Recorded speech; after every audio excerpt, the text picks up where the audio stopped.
તો આ સરકારની નીતિ કેવી? 25 વર્ષ પછી આવો એક નિર્ણય લઈ રહ્યા છે. 25 વર્ષ પહેલા અદાણીને આપી દીધું, એમાં આજે અબજો રૂપિયાનો નફો અદાણી કરી રહી છે.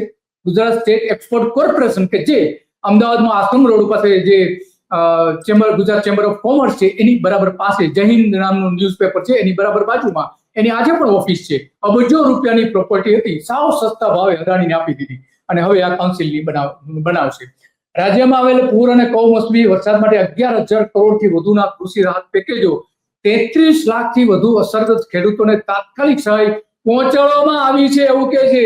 હવે ગઈકાલે દ્વારકા જિલ્લાના ખેડૂતો ત્યાં જે સચિવાલયમાં મળવા ગયા હતા, ભાઈ અમને સહાય મળી નથી. દ્વારકા જિલ્લાના કલેક્ટરને રજૂઆત કરી, દ્વારકા કલેક્ટરને પછી એના જે સચિવ છે અને કૃષિ વિભાગ છે ત્યાં રજૂઆત કરવા માટે ખેડૂતો ગયા હતા કે અમને એક પણ પૈસો મળ્યો નથી.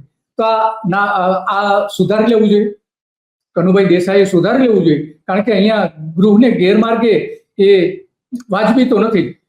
બજાર ભાવમાં મદદ કરવા માટે 9,50,000થી વધુ ખેડૂતો પાસેથી 18,000 કરોડથી વધુની મગફળી ખરીદી છે. 18,000 કરોડથી વધારે મગફળી કરી છે. અડદ અને સોયાબીન કપાસને ટેકાના ભાવે ખરીદી કરેલી છે.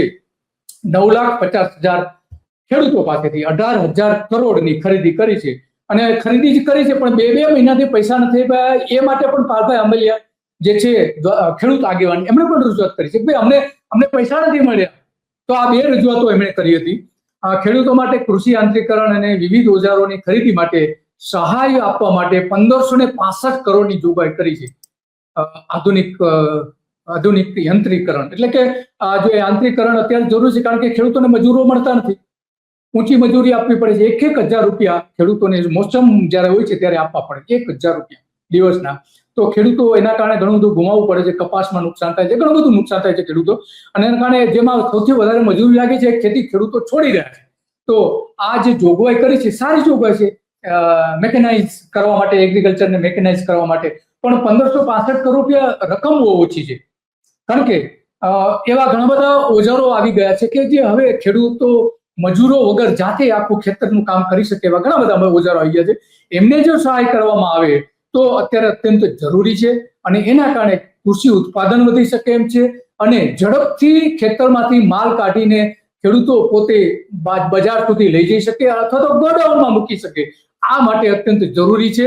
અને આના કારણે જો કે બીજી એક અસર એવી થઈ છે, યાંત્રીકરણના કારણે ગુજરાતમાં અત્યારે 95 લાખ બળદ કે સાંઢ હોવા જોઈતા હતા, 95 લાખ. એની સામે અત્યારે માત્ર 17 લાખ છે. માત્ર 17 લાખ બળદ અને સાંઢ બંનેને કમ્બાઈન ગણીએ, અને એ મોટાભાગના આદિવાસી વિસ્તારો અને પછાત વિસ્તારો કે જ્યાં યાંત્રીકરણ થયું નથી. એટલે કે યાંત્રીકરણ થાય છે ત્યારે બળદોનો સર્વનાશ થાય છે, આ આંકડાઓ બતાવે છે. અને એ બળદો જાય છે ક્યાં? કારણ કે બંનેનું જે જન્મદર છે, ગાય અને બળદનો જન્મદર મોટાભાગે સરખો છે. મોટાભાગે કદાચ બળદનો થોડો ઘણો ઓછો હોઈ શકે છે, પરંતુ મોટાભાગે જન્મદર સરખો છે. તો બાકીના જે 70 લાખ બળદ ક્યાં ગયા? ખેડૂતોએ મારી નાખ્યા કે પછી એ બીજી જગ્યાએ મૂકી આવ્યા, કે પછી જે દરેક ગામડાઓમાં દલાલો ફરતા હોય છે કતલખાને લઈ જવા માટેના, અલગ અલગ પશુઓ માટેના, તો એમને આપી દેવામાં આવ્યા છે. સવાલ તો અનેક છે, અને યાંત્રીકરણની આ એક ખામી છે. જોકે હવે તો સરકાર માત્ર ગાયો જન્મી શકે, વાછડીઓ જન્મી શકે એવી ટેકનોલોજી પાટણમાં પણ શરૂ કરી છે. એટલે હવે બળદ જન્મશે નહીં. જે કતલખાને જાય છે, જે કંઈ જતા હોય તે, એને આપણે અટકાવી શકીએ છીએ. પાંજરાપોળમાં જતા હતા બળદો, રસ્તા પર ખેડૂતો છોડી દેતા હતા, એવા બળદો હવે ઓછા થશે. પ્રાકૃતિક ખેતી સેન્ટર ઓફ એક્સલન્સ ઉભા કરવા, બજાર સુવિધા ઉભી કરવા, માર્કેટિંગ અને બ્રાન્ડિંગ પ્રાકૃતિક ખેતી માટે, અને હેન્ડ હોલ્ડિંગ માટે સર્ટિફિકેશન સહાય, આવી બધી જે સહાયો છે માત્ર 39 કરોડ રૂપિયા, માત્ર 39 કરોડ રૂપિયા માત્ર આપવામાં આવ્યા છે. બહુ ઓછા છે, એ વધારે સહાય જોઈએ. રાજ્યપાલ ગામડે ગામડે ફરી રહ્યા છે, ખેતરે ફરી રહ્યા છે, પરંતુ રાજ્યપાલે પણ અહીંયા ભલામણ કરી છે વધારે ફાળવવા માટે, પણ એની ભલામણ અહીંયા ફગાવી દીધી હોય એવું લાગી રહ્યું છે. કારણ કે રાજ્યપાલના આપણે એનું નેચર જાણીએ છીએ. ડાંગર, કઠોળ, તેલીબિયા, ફાર્મ મિકેનાઇઝેશન, વેલ્યુ એડિશન અને એગ્રો પ્રોસેસિંગ માટે 6 સેન્ટર ઓફ એક્સલન્સ કેન્દ્ર સ્થાપવા માટે 12 કરોડ રૂપિયા, એટલે કે એક એક્સલન્સ પાછળ 50 લાખનું બિલ્ડિંગ માંડ બનશે, એક જ બિલ્ડિંગ બની શકશે આમાં. બાકીનું શું થશે? તે એક્સલન્સ માટે શું કરશે? ટેકનોલોજી તો જોઈએ છે, પ્રાંતિજમાં ચાલી રહ્યું છે, બહુ સારામાં સારું ચાલી રહ્યું છે શાકભાજી માટેનું. બાગાયત 2 વર્ષમાં લગભગ 2 લાખ હેક્ટરથી વધુ વિસ્તર્યો છે. બહુ સારી વાત છે. દર વર્ષે 1 લાખ હેક્ટર વધારો થયો છે એવું કનુભાઈ કહી રહ્યા છે. અને ફળ શાકભાજી સહિત કુલ ઉત્પાદન 21 લાખ મેટ્રિક ટનથી વધુ થયું છે. ત્યારે આ એક્સલન્સ સેન્ટરની અત્યંત જરૂરી છે, અને એ જરૂરી પણ એટલા માટે જ આપણે મહત્વની બની જાય છે. સૂક્ષ્મ સિંચાઈ પિયત 25 લાખ હેક્ટર વિસ્તારમાં આવરી લીધી છે. સુજલામ સુફલામ સૂક્ષ્મ સિંચાઈ માટે સરકાર બહુ ધ્યાન નથી આપતી. ખરેખર સૌથી વધારે એમાં ધ્યાન આપવાની જરૂર છે, કારણ કે નરેન્દ્ર મોદી એક વખત કહ્યું હતું કે નર્મદા યોજનાથી 18 લાખ હેક્ટરમાં સિંચાઈ થવાની છે. જો આપણે સૂક્ષ્મ અને બીજી પદ્ધતિથી સિંચાઈ કરીએ તો એ ડબલ કરી શકાય એમ છે. તો આ ડબલ જો કર્યું હોય, નર્મદા યોજનામાંથી જે સિંચાઈનું પાણી મળે છે, અત્યારે સરકાર દાવા કરે છે કે 12 લાખ હેક્ટરમાં આપીએ છીએ, પણ એ 12 લાખ હેક્ટરમાં પાણી પહોંચતું નથી. માત્ર તમે સુવિધા ઉભી કરી છે. વાસ્તવમાં 5 લાખ હેક્ટર નર્મદાનું પાણી પહોંચે છે હેક્ટરમાં સિંચાઈ માટે, અને એક જ મોસમમાં. ખરેખર તો ત્રણ મોસમમાં એ પાણી પહોંચવું જોઈએ, પણ 18 લાખ હેક્ટરમાં પહોંચતું નથી. સુજલામ સુફલામ પાઇપલાઇન યોજના માટે 1239 કરોડ રૂપિયા તમે ખર્ચ કરતા હો, તો સૂક્ષ્મ યોજના માટે માત્ર 25 લાખ હેક્ટર માટેની તમે જે જોગવાઈ કરી છે એ બહુ ઓછી છે, વધારવી જોઈએ. આ 25 લાખ હેક્ટર જ અત્યારે આવરી લેવાયો છે. એના માટે વધારે સૌની યોજના માટે 473 કરોડ રૂપિયા કે જે સૌરાષ્ટ્રમાં બની રહી છે, કે જે એકદમ હંબગ યોજના છે. એનાથી ખેડૂતોને જે સીધો ફાયદો જો હોય બિલકુલ થતો નથી.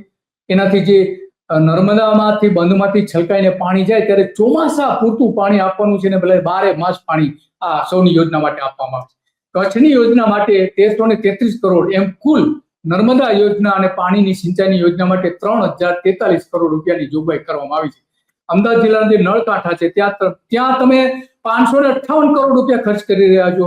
મત્સ્ય પેદાશો માટે માળખાકીય સુવિધા અને સાધન સહાય અને સ્ટોરેજ માટે 1340 કરોડની જોગવાઈ કરવામાં આવી છે. પણ ત્યાં કેટલાક નિયમો સુધારવાની જરૂર છે માછલી ઉત્પાદન માટેના, કારણ કે જે નેટ ઉપયોગ કરવામાં આવે છે એ નેટનો એકદમ નાની નેટ ઉપયોગ કરીને કારણે બચ્ચાઓ એમાં આવી જાય છે. દેશના દૂધ ઉત્પાદનમાં ગુજરાતનો ફાળો 10% થઈ ગયો છે. 10% સુધી લઈ જવા માંગે છે, 10% સુધી દૂધના ઉત્પાદનમાં. બહુ સારી વાત છે, એ થવું જ જોઈએ.